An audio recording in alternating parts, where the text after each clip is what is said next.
Texans win today 23-20. DeMeco Ryans took the ugly win narrative. Can you call it a narrative? Yeah, just because it's a narrative doesn't mean that it's not true. So Sarge mentioned the ugly win part at the beginning. This was kind of fun. Coach, I don't want you to sound like a broken record, but we got another ugly win. You said there's no such thing. Ugly win? Come on, Sarge. All right, it was a precarious win. These wins have been more precarious than it feels like they need to be. After you have a healthy lead, you stall out after a field goal in the third quarter. Self-inflicted wounds, this time at the hands of your quarterback, C.J. Stroud, which is a rarity. DeMeco addresses that. But all in all, defensively, a performance versus Josh Allen that's one of the worst performances ever by a quarterback who has passed 30 attempts or more. Josh Allen converted 3 of 14 third downs today. And I know a lot of people were worried about, and understandably so, it seemed at times that guys were unchecked over the middle, wide open. Yeah, that did happen. But in terms of just limiting Josh Allen, getting enough pressure on him to make him uncomfortable, getting a couple good licks on him, only 1 sack. But all in all, this is another one of those games where afterwards you just don't quite feel right about it because the Bills did run all over the Texans, but the Texans came up with big plays and big moments defensively as well. And I'll talk a little bit more about defense with DeMeco than I did with C.J. Stroud, obviously. But here is DeMeco and asked, how did you hold Josh Allen to that paltry 9 for 30? Yeah, limiting Josh, man, is a great player. It was a tough out for us, but it took a valiant effort from everybody. It was a collective effort. D-line, we knew we weren't going to get many sacks against him because he's so elusive in the pocket. We just had to keep rushing, keep the pressure on him. So they did a great job of keeping the pressure on him, and our back-end guys, the way they covered, that was the reason why we played tight coverage, made the plays we needed to make. There was that collective effort of rush and coverage being tied together. I think if there's one thing that I was guilty of with DeMeco, is kind of looking at his record, or not his record, but what he did in San Francisco, and then a lot of what he did last year, and thinking, okay, this is who DeMeco is. He wants to get a guys with a 4-man rush up front, play zone behind. He's more complex than that now that he's got cornerbacks that I think he feels comfortable in playing man, and especially really, I mean, the Bills being without Khalil Shakir is a big deal. And they were really able to force Josh to make tough throws from awkward angles, but to guys that he's not quite on the same page as, and guys that frankly aren't like Stefon Diggs. Wherever Stefon Diggs is in his career right now, they are none of those guys on the Bills are there. So Stefon Diggs may not be as fearsome as he once was, but they missed Stefon Diggs' play. I think it was time. It's time for everybody to part. Both Josh Allen and Stefon Diggs handled it perfectly. I thought Stefon Diggs and how concerned he was with ball security was impressive to me. I just, as I discussed in the CJ one, he's not. He didn't want to be the guy that screwed this up. So for the next one, and I have to correct myself. I said earlier that this is the first time the Texans had covered the spread, and it is according to the game time spread, like right before the game. I did win that first week betting on the Texans because I had locked them in when they were -1 or something, or -1.5. So some of us have actually had victory with the Texans. Just betting on them. I took the under this time because I thought it was going to be that kind of a day for the Bills without Khalil Shakir. I thought they'd be underperforming. I predicted 20-19. So when it was 20-17 and the Texans were backed up, I was kind of nervous about it. But you can go to BetUS and right now get a 150% bonus on your first deposit, 125% on your second and third. All you have to use is the code YouTube150 to get that 150% sign-up bonus. They got the fastest payouts in the biz. You get your own personal account manager. And damn it, it's a good time. Thanks to BetUS for sponsoring this video. Next question for DeMeco Ryans. Hey, hold on, DeMeco. What allows you to pull out these close games? DeMeco has been really good in one-score games over the last couple of years. Really cool to see our guys make the plays we needed to make in situational football. Like, we stepped up and made the plays at that particular time. There at the end of half, being able to get points, just coming out in the game, like the way we ended it, just as a football team. Like Tommy getting a big punt for us, pinning them there at the 2. Defense standing up, making 3 big stops, and then Rob with his return to get us at midfield. I mean, CJ the dart. It was just everybody working together, and that was a big goal for us this week. Is just to help the team. How can you help the team like win the game? And our guys were clutch in the critical moments.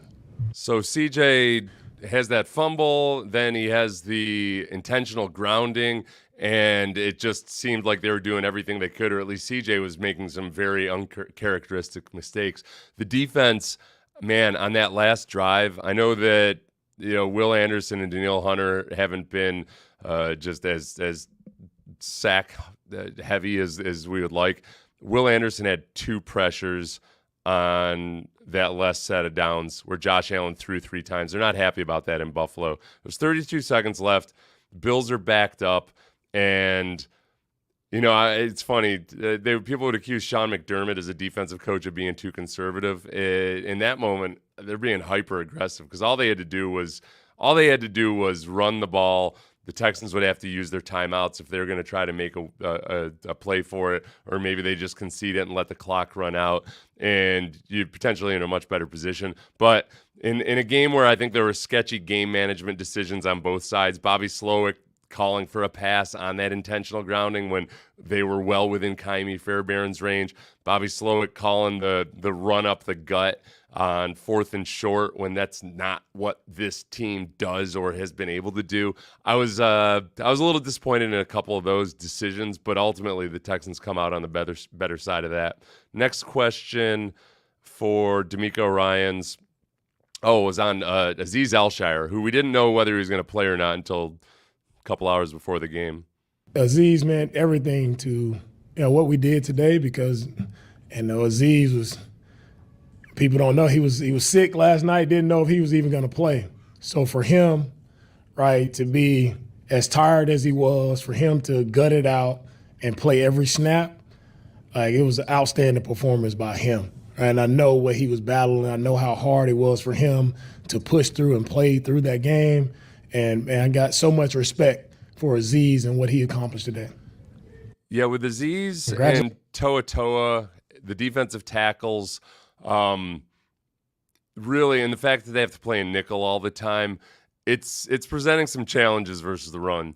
And today, I mean, ultimately, they make enough big plays. It's I don't want to call it bend but don't break because they play some more aggressive coverages than just that. But it's swarm mentality. As many of you pointed out in one of my comments on Twitter, I can't even remember what I said, but you said, yeah, look, it sounds like swarm, right? Like they're gonna take some hits. They're gonna allow some easy catches over the middle, but ultimately, if you have enough guys rallying to the ball, then it all works out. And the 130 yards passing, I'm gonna be greedy here.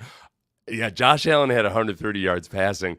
Some of the bad tackling seeped in, and Kamari Lassiter, Jalen Petrie had one bad tackle. I think it was a run or a screen. I can't remember. But Jalen Petrie's made a lot of progress on his tackling. There were some things in the second half of that game that were making me nervous because it looked like last year's Texans seeping in a little bit. But they just full credit to them. They pulled it out, obviously. Hey, Coach, what up with the sloppy third quarter, man? Congratulations to Amy. I mean, First somebody said something nice about Kaimi Fairbairn. Understandably so. Thank God for Kaimi. Thank you for Nico. Thank you for Kaimi.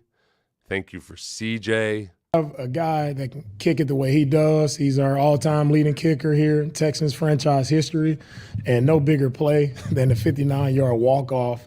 Like, it's just comforting to know when you have a guy who can hit it at that critical moment, like it's clutch time. And he stood up. He didn't waver. Like, man, put it through the upright. So it's confident for everyone to know that wherever we are, Emi can make a play. And when you're in that situation right there, not a lot of time left, we know we got to get down quickly, and we know we're kicking it. Wherever we end up, we got to take a shot at it. And So I felt really good about the return, wanted to get some more yards, and Emi, the way he nailed it, I mean, it takes more than him. It was Weeks, Tommy with the hold, Weeks with the snap, our protection up front, just everybody working together. It's exciting. Yeah, it does. Do you guys find yourself in this weird spot where I almost worry that I'm too confident in Kaimi Fairbairn? Almost like sometimes when there's the all-American boy, the kid that does everything right and everything, and you almost feel like, the kid's going to screw up at some point, and I'm going to feel bad for him, but then I'm going to feel bad also because I'm going to be like, you son of a bitch, and I know me. So I don't want to be like that with Kaimi. He's so pure. Did you see him in his press conference? He's just so pure and innocent. My God.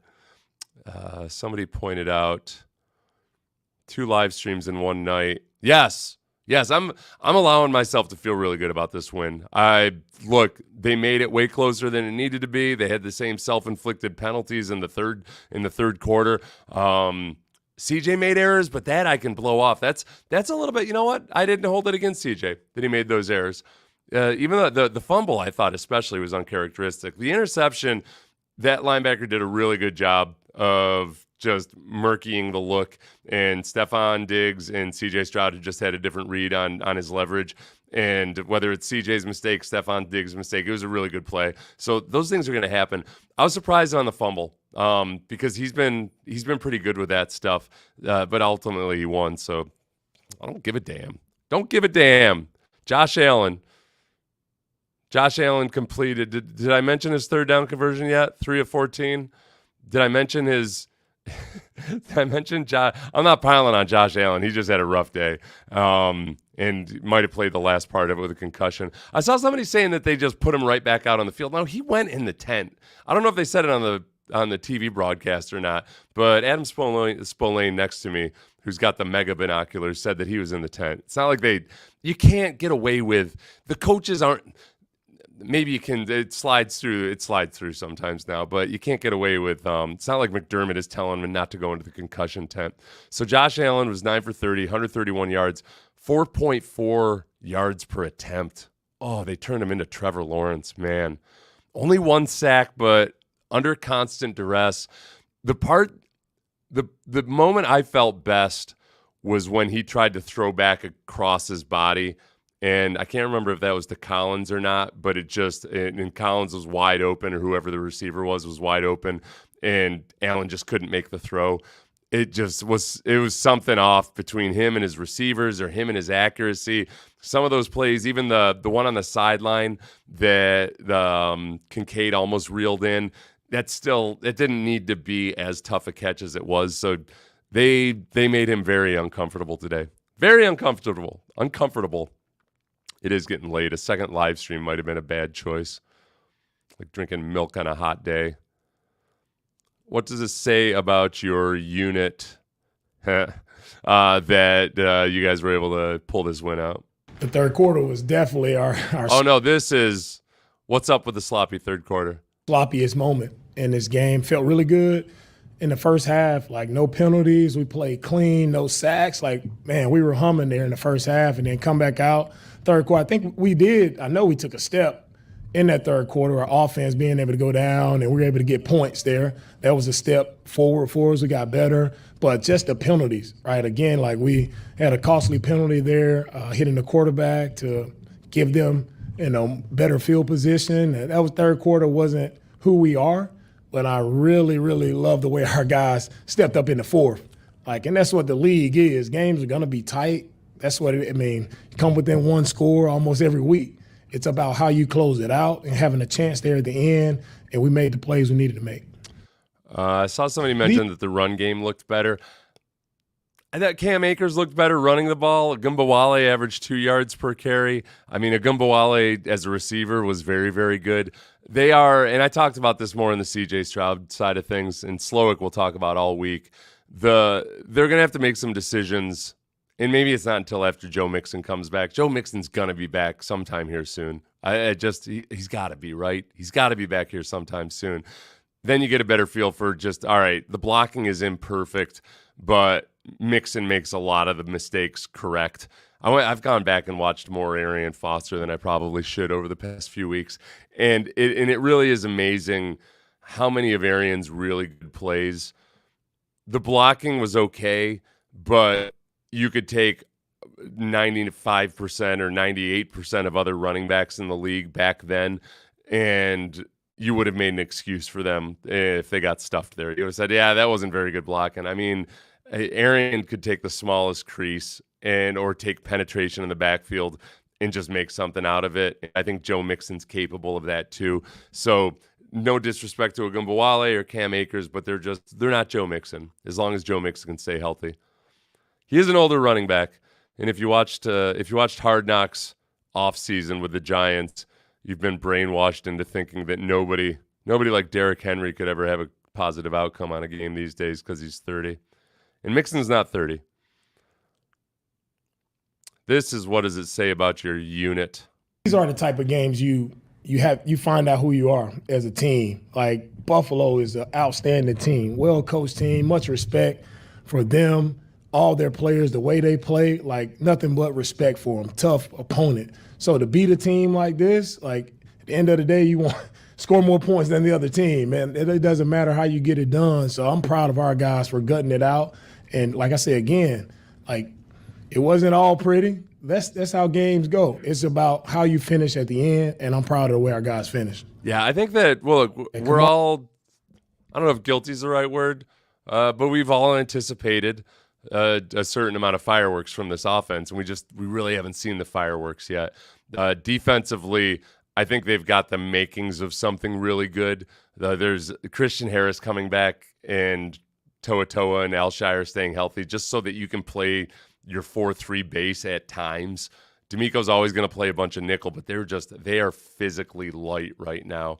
And there's times where they're just not holding up, and the zone run, the linebackers are getting swept up a little bit. It just, when it comes to, all right, envisioning this team in the playoffs versus really good teams, potentially in cold weather, whatever it might be, they've got to keep climbing that ladder. And Christian Harris being back, hopefully, Christian Harris and Joe Mixon are the guys that I've almost gotten a Kyle Tucker bucket right now. That could make a big difference. You look at today, and if there were times where you could have been out there in a 4-3 when the Bills were playing 2 tight end sets, it could have made a big difference. And yet at the same time, you got a lot of speed out on there. You got a lot of speed out on the field. So you're going to take some blows, but, you're like a boxer that's fighting up a weight class. You're going to take some hits, but as long as you can withstand the punishment, your speed and endurance and everything hopefully pays off in the end. There's a lot of teams that play mostly nickel these days, but there's different ways to cut it. And right now they're just not quite as physical as they're physical as hell. I mean, they come up and hit, but when it comes to withstanding and standing up to run blocking and anchoring and all that, it's just a little bit off. This, I believe, is on the meaning of this game for one Stefon Diggs. Ari and Kalen have been playing out. Nope. This is on Kalen Bullock and Kamari Lassiter. Outstanding for us. I really love both of those guys and what they're doing as young players.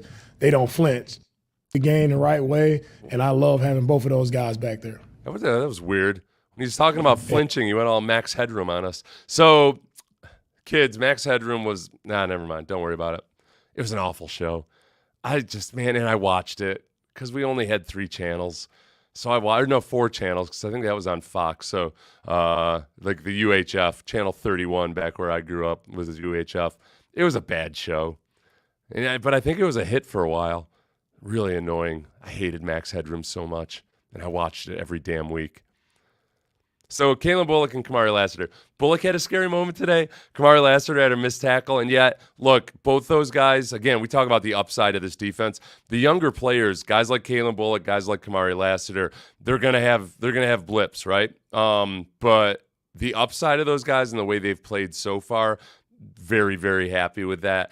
I think the biggest thing that I'm waiting for is let's get a takeaway.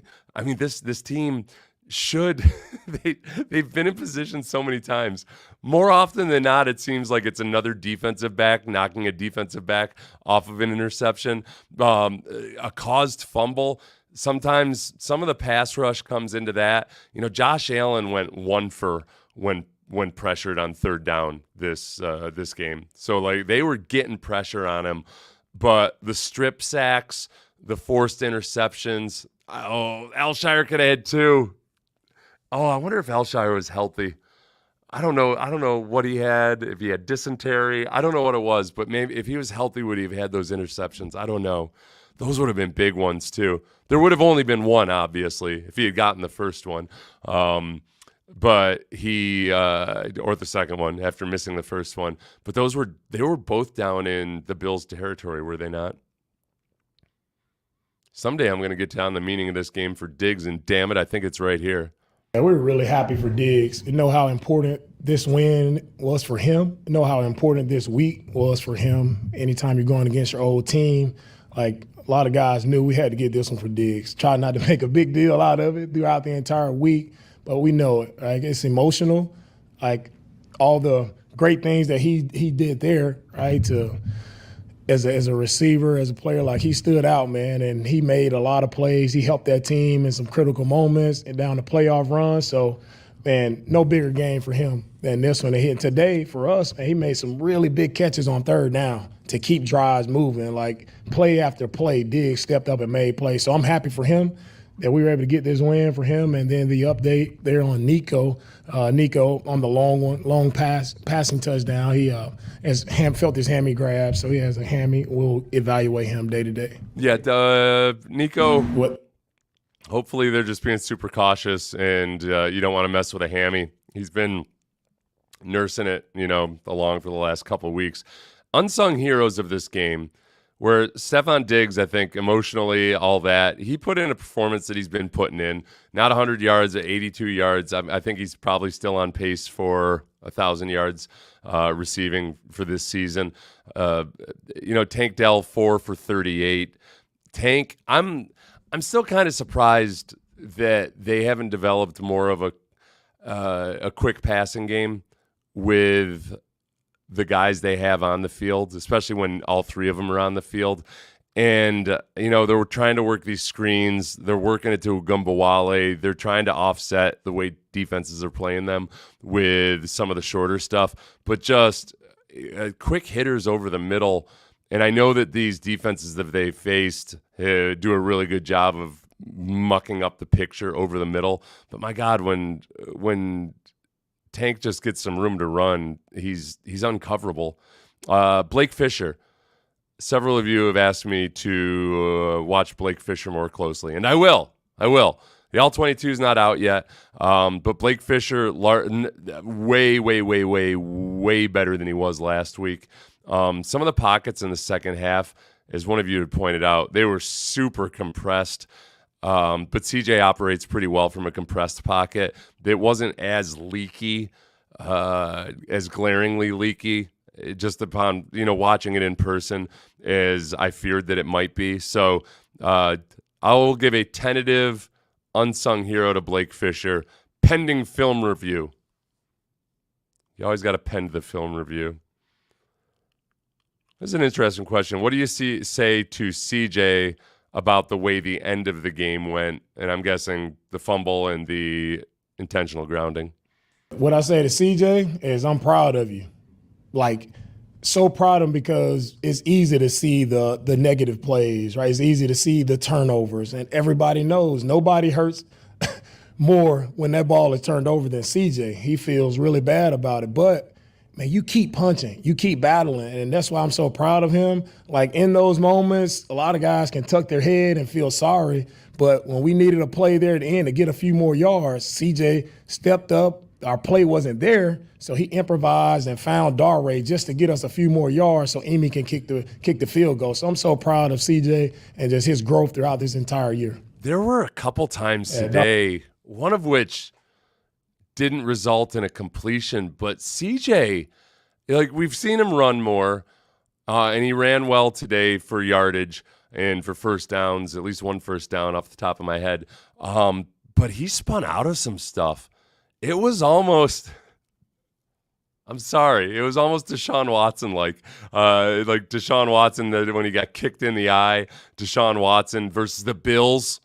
He's not the same athlete that that Deshaun Watson is, but I think he is bigger. I think if you just look at his frame, spare me height and body weight and everything, he's a bigger dude. And I think that kind of like Pat Mahomes is a bigger guy than you think or realize. And CJ, kind of like Pat Mahomes, is it's a combination of not necessarily being a really good athlete, but understanding where the soft spots are and when you can run and when you can get away with it. He's developing that part of his game really, really well. And a couple times I was actually kind of nervous that he was too loose with the ball as he was doing it. He did end up fumbling today, but the scrambling ability, the pocket movement has gotten really good. It was never bad by rookie standards, but his ability to just make tiny movements, not have to do more than he has to, that's gotten better. But his overall athleticism and evasiveness has improved. I credit me. DeMeco on Dare Agumbawale. Every week, Dare makes a play for us. Last week, the big one on third down, and today, just him, the way he ran the football, the big catch again to get yards for us. Dare, he's special. He's such a special player, and he's that utility guy. Like, whatever you need him to do, hopefully we don't need him to kick anytime soon, but whatever you need him to do, he's there. I think we gotta just keep pressing with Dare. I like the way he ran the ball, like he was reliable, he's consistent. And that's what sticks out. Yeah, look, sounds like Marwin Gonzalez. No, Mauricio Dubon. Yeah, more Mauricio Dubon. I think the personality might be more Mauricio Dubon than Marwin Gonzalez. I'll be honest with you, I've always been a little scared of Marwin Gonzalez. He just got that look about him. He's just constantly angry. But Mauricio Dubon, I think is probably a good comp in terms of just utility guy that can do a lot for you, but you don't necessarily want him to be your everyday guy for the rest of the season. I like him I think he's going to have a greater role than we would have envisioned for him even after Joe Mixon comes back. He looks way more spry and athletic than I thought he was capable of. And actually, maybe he's been inspired by his sister's performance this summer. I don't know. Yeah. Lots to build on here. Honestly, after all these close and sloppy games, this one, I don't think it's just because it's the Bills, but I do think that Josh Allen has something to do with it. The fact that you finally faced a really good quarterback, and yes, his number one receiver was injured, but the Texans were banged all to hell too. And Alshire was out there playing sick. Somebody had said he was in the hospital last night and lost 10 pounds. I have no way of fact checking that, but I'm just saying that that's what somebody in the chat line said. And I trust you. I trust you folks. So it sounds right. I thought after he missed that first tackle that we were in for a long day. I was like, oh boy. Oh, if Alshire is feeling this bad, that didn't look like typical Alshire. And then one series later, he's just chasing down, running down fools on the sideline. A couple of nice. Who was it? Well, who tackled Josh Allen on the sideline when it potentially could have been a late hit? I don't know. Not my problem anymore. Thanks to BetUS for sponsoring the video. I will do, hopefully, I'm going to be traveling a little bit tomorrow, but I'll hopefully get some more just little film tidbits and everything. Not promising it, but that's what I hope to do. Like, subscribe. Definitely like. Most of you that are here right now have probably already subscribed, but hit the thing on your phone or on your computer. It'd be awesome if you did that. I'd be so happy.